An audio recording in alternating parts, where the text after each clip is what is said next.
안녕하십니까. 오늘은 6월 28일 주일 예배를 주님 앞에 함께 드리기 위해서 우리가 다 각 가정에서 모이셨을 줄 압니다. 오늘도 변함없이 하나님 앞에 예배 드릴 때에 신령과 진정으로 하나님 앞에 올려드리는 귀한 예배가 되기를 소원해 봅니다. 이 시간 우리 함께 기도하면서 예배 시작하도록 하겠습니다. 고맙고 감사하신 아버지 하나님, 오늘도 변함없이 저희들을 불러주셔서 감사합니다. 저희들이 주님 앞에 나올 수 있는 것도 은혜요. 또 이 거룩한 주님의 날, 주님 앞에 예배를 드리고자 하시는 그 마음까지 주신 것 진심으로 감사를 드립니다.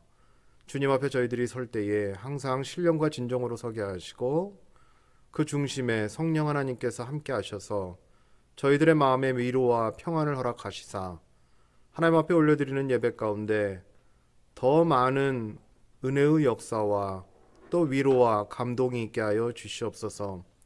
오늘도 주님 앞에 함께 모인 자들의 그 모든 상황들을 하나님 기억하시고 힘들었던 사람들, 마음 아팠던 사람들, 또 육신이 지쳐 힘들었던 사람들 하나님께서 다 위로하여 주시고 함께하여 주시옵소서. 주님 앞에 올려드리는 이 귀한 예배 기뻐 받으시고 주의 은혜 가운데 함께하여 주시옵소서. 예수님의 이름으로 기도하옵나이다. 아멘.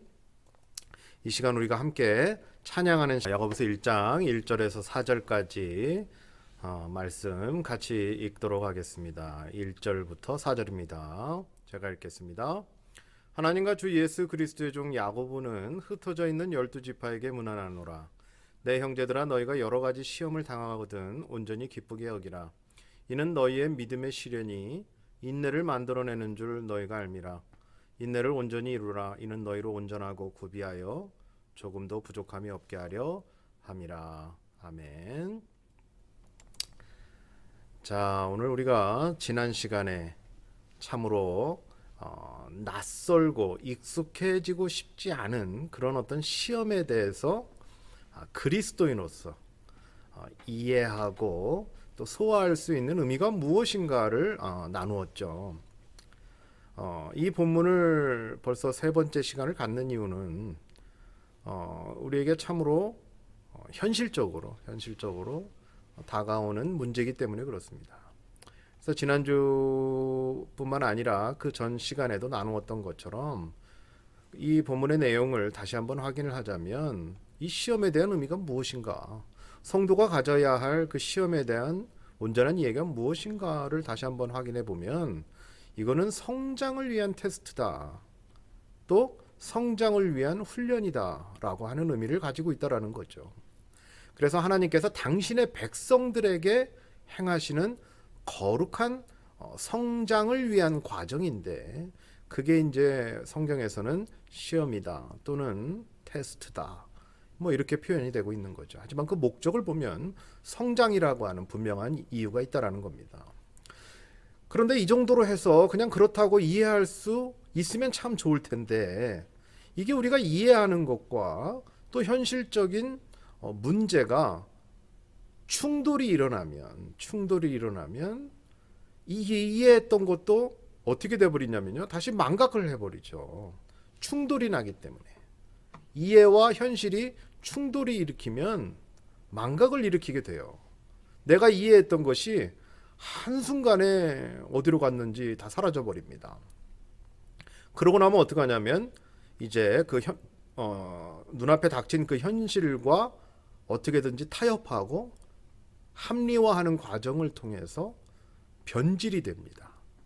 우리도 이제 우리의 경험을 찾게 되고 사람의 지혜와 의견을 찾게 되고 이것도 저것도 안 되면 이제 포기하게 되고 또 불평하게 되고 그렇게 되는 거예요. 그러니까 이해가 온전히 이루어지지 않으면 현실과 충돌을 했을 때 이겨내기가 쉽지가 않죠.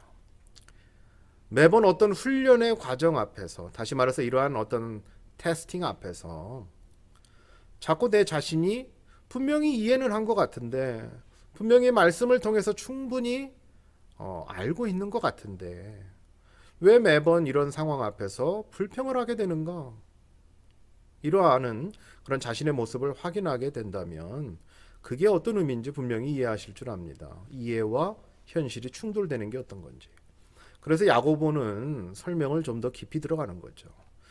오늘 3절과 4절을 보시면 뭐라고 야고보가 얘기를 하냐면 시련이 있고 시험이 있는데 이것을 어떤 거라고 무엇이라고 표현을 하냐면 지난주에 언급한 대로 뭐라고 얘기를 하냐면 믿음의 시련이라고 합니다. 믿음의 시련. 믿음의 시련. 그죠?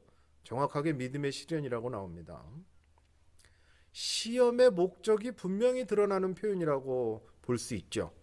왜냐하면 그 시련인데 어떤 시련이냐면 믿음의 시련이기 때문에 믿음의 시험이기 때문에 믿음의 테스트이기 때문에 그 목적이 분명히 나죠. 그게 뭐냐면 그 목적이 뭐냐면 믿음을 성장시키기 위한 거죠. 믿음을 위한 겁니다. 믿음을 위한 훈련이자 테스트라고 하는 것을 분명히 설명하는데 그것을 뭐라고 얘기를 하냐면 믿음의 시련이다 라고 얘기를 하는 거죠. 뭐 이렇게 얘기하면 이해가 안 가실 수 있어서 영어 성경을 보면 쉽게 알 수 있어요. 영어 성경 혹시 가지고 계신 분들 한번 옆에 보시면 뭐라고 나오냐면 The testing of your faith라고 나옵니다. Testing of your faith. 뭐죠? 믿음의 테스팅이다. 뭐 쉽게 풀어내면 그죠? 믿음을 위한 테스트다. 믿음의 성장을 위한 테스트다.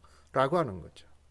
그래서 이거는 고통을 주는 절망을 주는 테스트가 아니라는 거예요. 믿음을 위한 테스트라는 거죠. 믿음의 성장을 위한 테스트. 왜요? 성도는 믿음을 가진 사람들이기 때문에 그런 거예요. 아니 믿음이 없다면 우리가 이런 얘기를 할 필요가 없겠죠. 또 성도가 아니라면 또 이런 얘기를 할 필요가 없는 거예요. 성도의 기본은 또 성도를 그리스도인이라고 했을 때의 기본은 믿음이 있다 라고 하는 전제가 반드시 성립이 돼야 가능한 일이기 때문에 그래요. 그렇다면 믿음이 뭡니까? 성도가 가진 믿음이 뭐예요? 뭘 믿으십니까? 아마 쉽게 나올 대답은 뭐냐면 저는 하나님을 믿습니다. 또는 예수님을 믿습니다. 라고 얘기를 하겠죠. 그런데요. 한번 물어보십시오. 스스로에게. 그런데요. 그렇다면 내가 하나님을 믿고 또 예수님을 믿는다라는 걸 어떻게 하십니까? 그리고 스스로에게 물어봤을 때 정말 믿습니까? 아니면 믿는 것 같은 겁니까? 그런 차원에서 볼 때 야고보가 묻는 여러 가지 질문들이 될 수 있겠죠. 그렇다면 이 믿음을 어떻게 확인할 수 있는가? 라고 하는 문제까지도 야고보가 얘기를 하는데 그것은 뭐냐면 믿음을 확인하려면 인내가 있는가를 보면 된다라고 하는 거죠. 야고보도 언급하기를 뭐라고 하냐면 믿음의 테스트가 무엇을 만드냐? 도대체 믿음의 테스트를 통해서 얻어지는 게 뭐냐라고 했을 때 인내를 만든다라고 지금 하고 있지 않습니까? 인내를 만든다. 믿음의 테스트를 패스하고 나면 믿음의 성장을 위한 테스트를 계속해서 여러 가지 형태로 반복을 하고 나면 얻어지는 게 있는데 그게 뭐냐라고 했을 때 인내라고 하는 거예요. 그렇다면 이제 우리가 여기서 말할 수 있겠죠. 믿음은 무엇으로 확인될 수 있다? 무엇으로 증명할 수 있다? 라고 하는 질문 앞에 인내로 드러난다 라고 할 수 있는 거예요. 그래서 믿음은 인내다 라고 할 수 있는 거죠. 무엇에 대한 인내일까요? 성경의 내용을 보시면 아시다시피 이 테스트, 성장을 위한 테스트, 믿음의 성장을 위한 테스트에 대한 그 테스트에 대해서 인내하는 거예요. 왜요? 그 목적을 분명히 아니까. 목적을 분명히 아니까. 그게 믿음이고.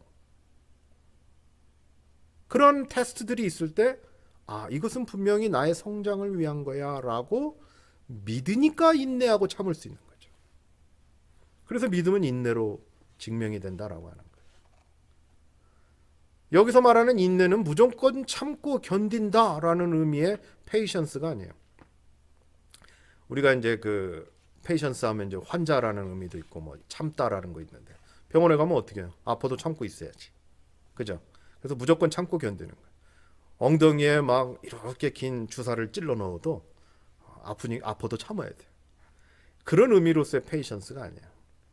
그냥 때리면 맞고 그러나 견디면 되고 뭐 그런 의미가 아니에요. 그런 의미의 페이션스, 참는다, 인내의 의미가 아니라 여기서 말하는 인내의 의미는 뭐냐면요.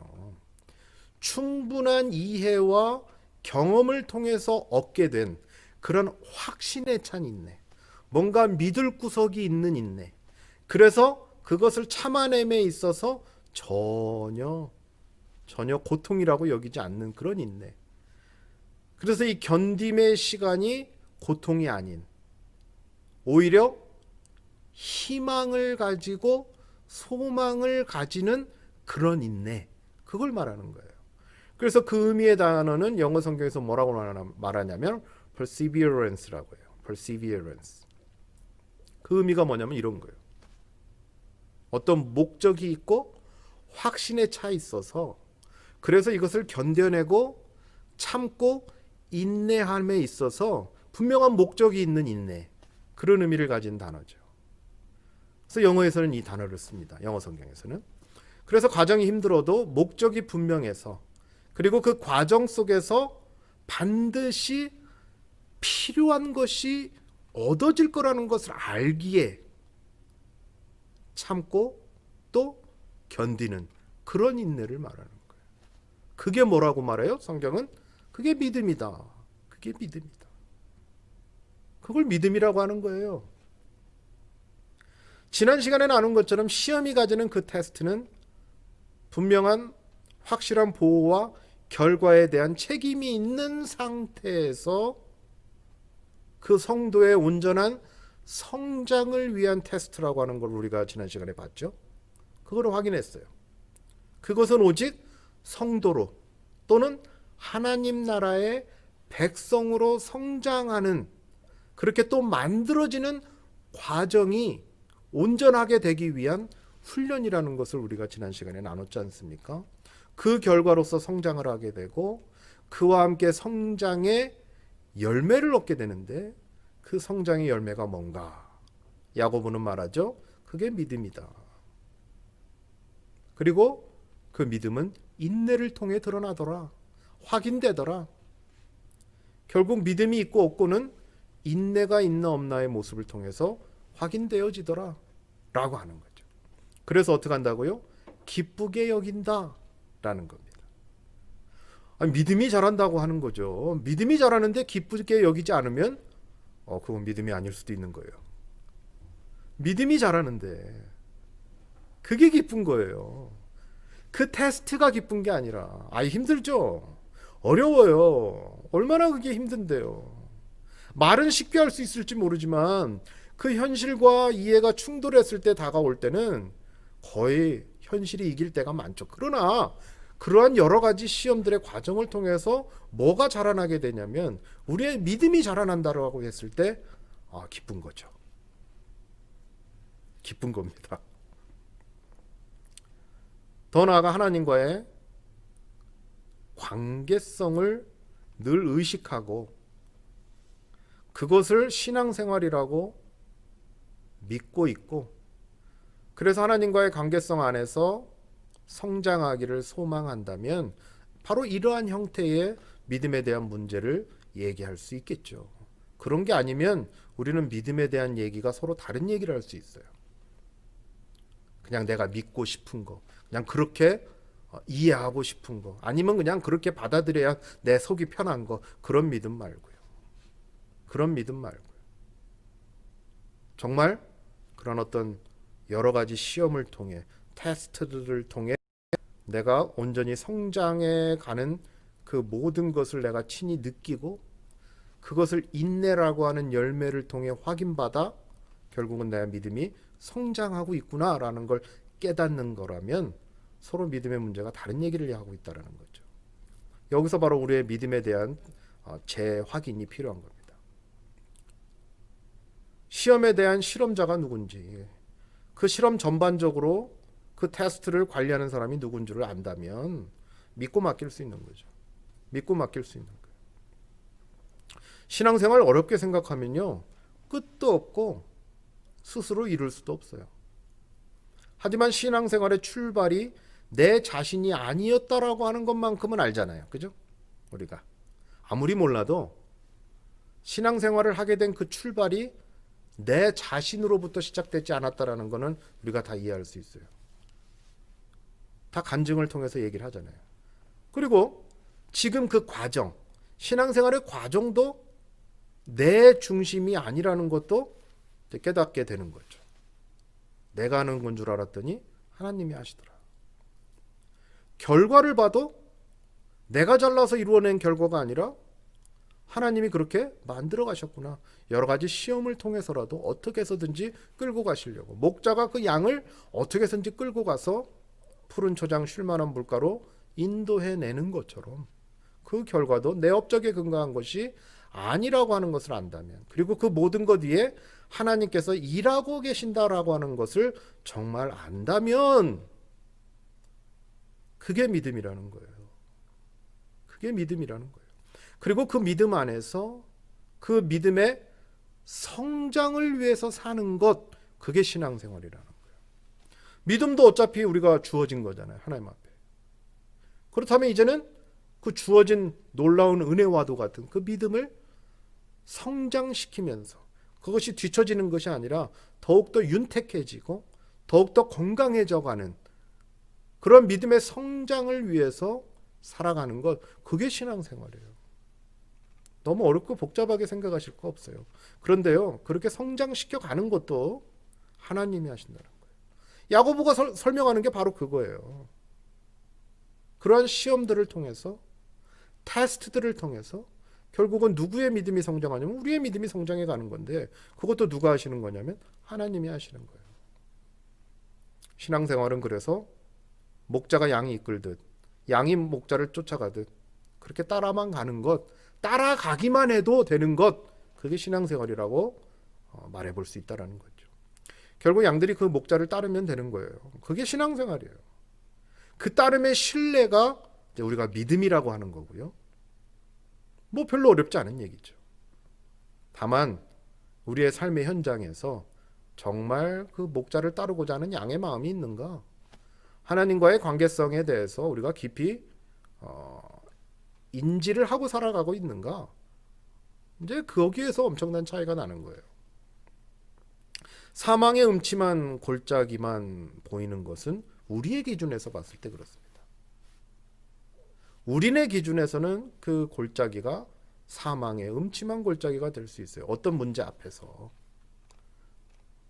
우리가 왜 그게 먼저 보이냐면 우리가 가장 걱정하고 가장 우리의 연약함을 근거해서 바라볼 때 그 골짜기에 죽을 수 있다라는 가능성, 골짜기에 떨어질 수도 있다라는 가능성, 그런 부정적인 요소들만 더 크게 보이는 거죠. 그게 지름길이다, 아니면 그 주변에 물이 있다, 이런 것들은 보이지가 않죠. 지리적 위치상 야생동물이 덮쳐왔을 때도 한쪽 방향만 지키면 된다라고 하는 그런 어떤 긍정적인 모습들이 보이지 않는 것, 그게 이제 우리네 관점이죠. 근데 목자는 그런 걸 보지 않습니다. 왜요? 목자는 그걸 충분히 커버할 수 있는 실력이 있기 때문에. 그런데 양들이 먼저 걱정해요. 누구보다도요? 목자보다도. 목자보다도 먼저 염려하는 그런 태도 때문에, 그래서 훈련이 필요하다. 그래서 여러 가지 상황 앞에서 감당해낼 수 있는 성장을 위한 테스트가 필요하다. 그러는 겁니다. 결국은 목자의 마음을 알기 위해서, 또 목자의 뜻을 깨닫기 위해서,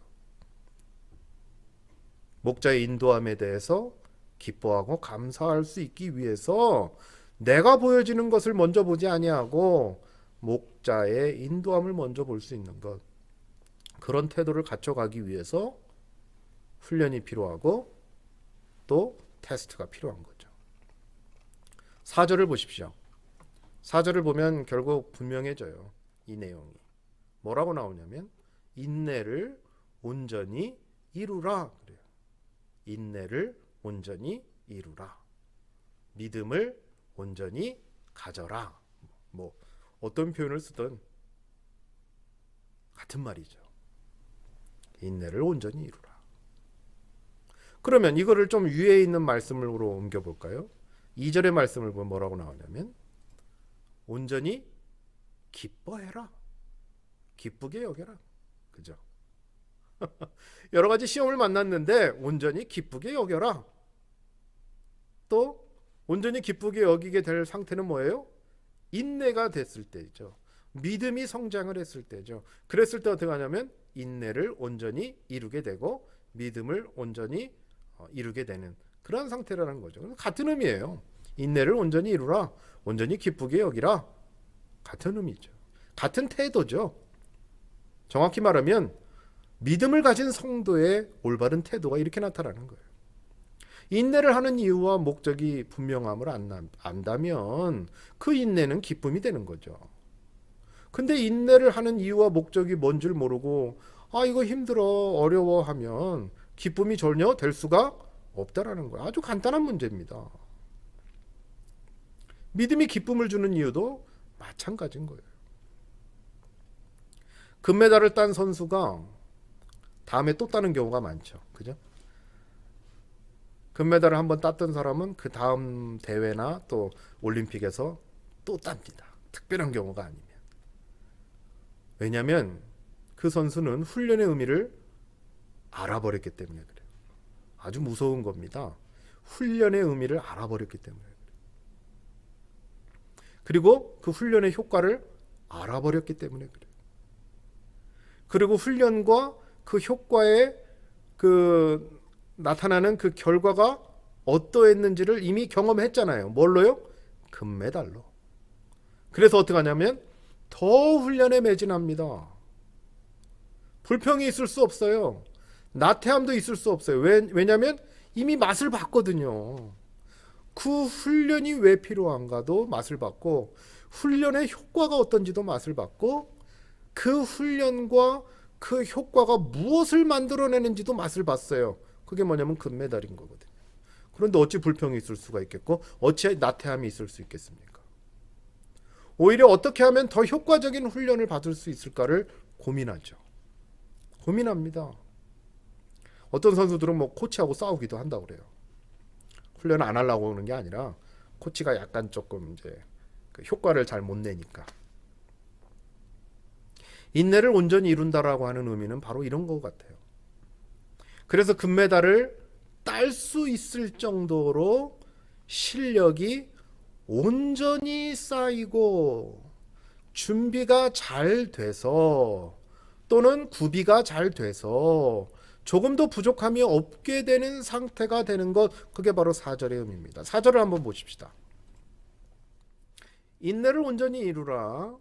이는 너희로 온전하고 구비하여 조금도 부족함이 없게 한다라고 얘기를 하는데, 인내를 온전히 이루라. 아까 그 금메달을 땄던 선수와 연결시켜 보면 금메달을 만들어내는 그 열매의 맛을 알기에 그 훈련과 또 그 훈련이 나타내는 효과를 알기에 또다시 이를 위해서 준비하고 또 준비하니 어떻게 되냐면 이 선수가 온전해지는 거예요. 그 종목에서 온전해지고 또 구비하게 되고 준비가 잘 되고, 그래서 어떻게 돼요? 금메달을 땀에 있어서 전혀 부족함이 없게 되는 그런 상태가 되는 것. 이것을 우리가 조금 어려운 말로 신학적인 용어로 말하면 이것이 바로 성도의 견인이다라고 하는 거예요.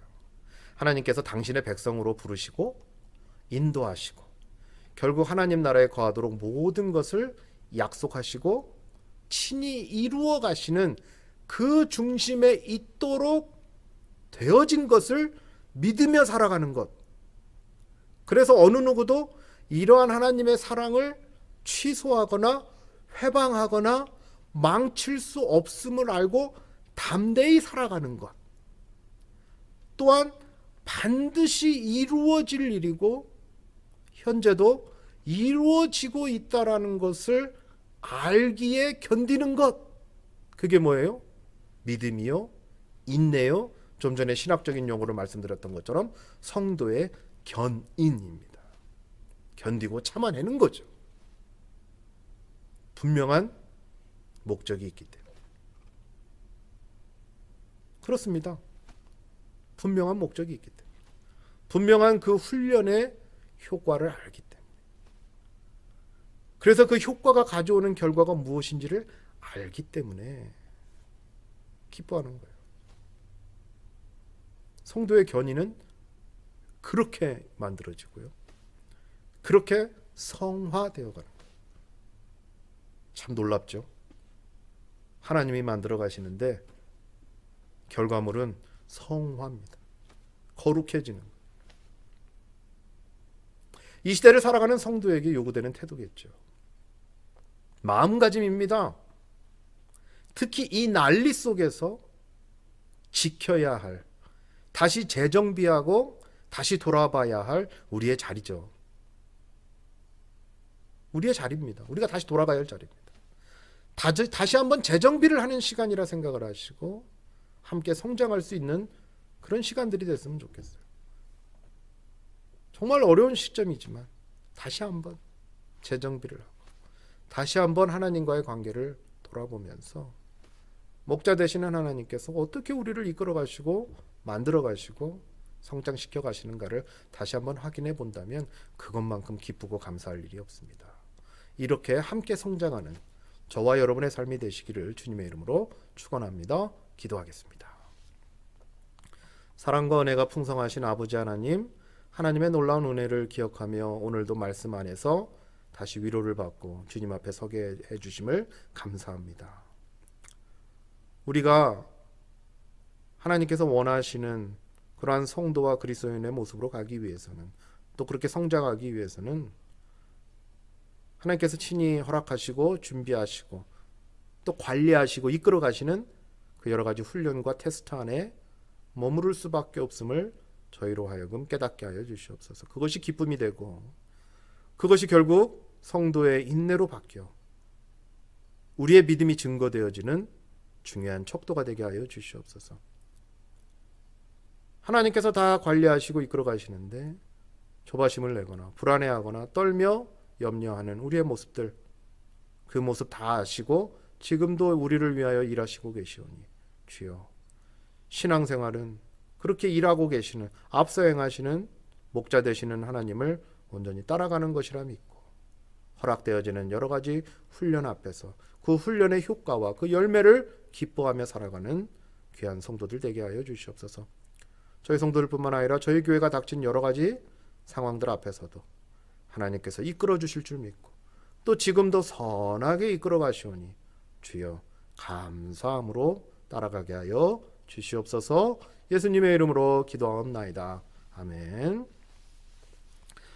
지난주에 광고 드렸던 것처럼 오늘은 11시 반에 예배를 시작했습니다.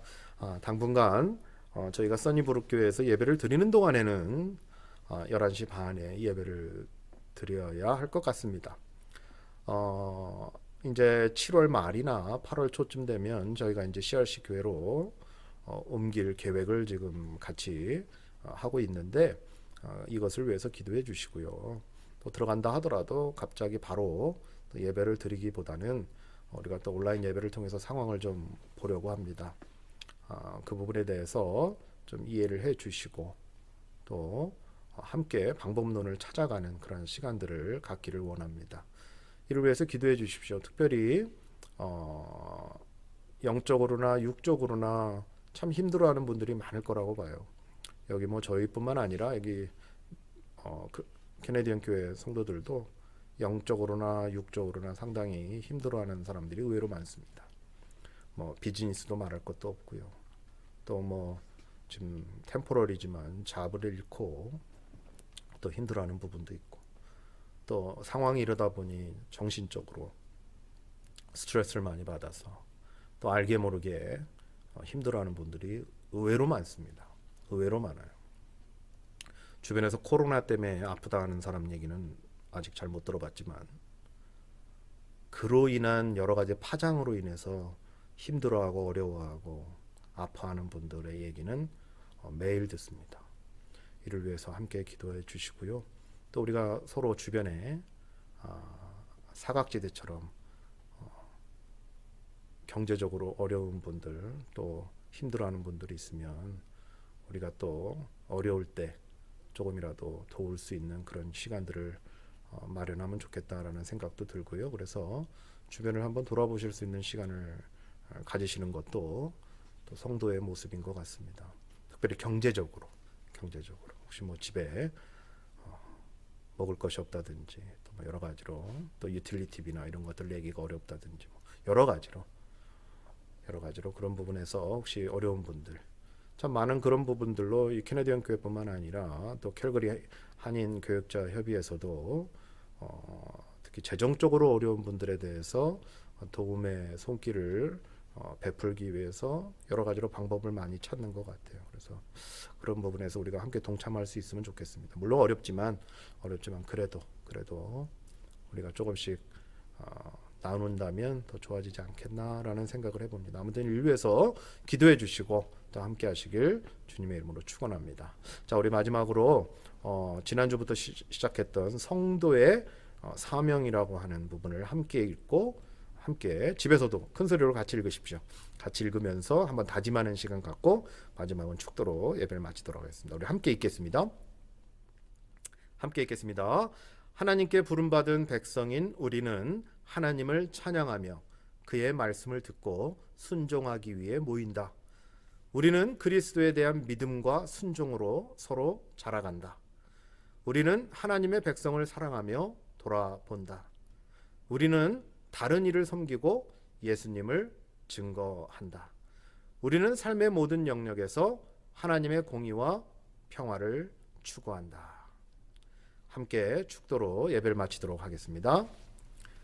지금은 우리 주 예수 그리스도의 은혜와 아버지 하나님의 크고 놀라우신 사랑하심과 성령 하나님의 인도하심과 깨달아 알게 하심이 우리에게 허락된 여러 가지 시험들과 시련들이 결국은 믿음의 성장을 위한 것이고 그러한 과정들을 통하여 얻어지는 것은 바로 성도의 견인, 거룩한 인내임을 깨닫고 오늘도 저희들에게 주어진 현실 앞에서 담대하게 하나님의 사람으로서 성도로서 살아내고 또 이겨낼 수 있기를 다짐하고 돌아가는 주의 귀한 백성들 머리머리 위에 그들의 가정과 그들의 사업장 위에 더 나아가 그들의 귀한 자녀들 위에 또한 이 시간 영적으로나 육적으로나 질병 가운데 놓여 힘들어하는 우리 환우들 위해 지금으로부터 영원토록 함께 하실 것을 간절히 축원하옵나이다.